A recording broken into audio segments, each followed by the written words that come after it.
How to appear offline on WhatsApp? Hi everyone, welcome to the channel. This is Rose and I'm here to guide you to appear offline on WhatsApp.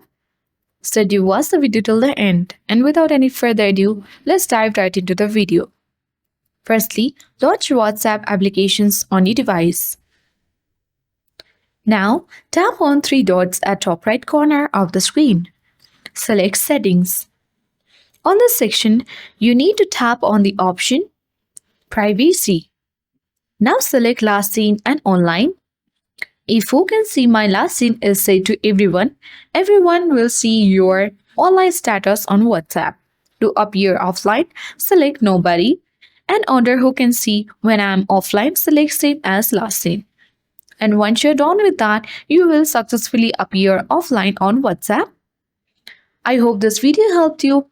If you are new to our channel, hit the like button and subscribe for more tech and tips videos. Thank you for watching and see you in the next video.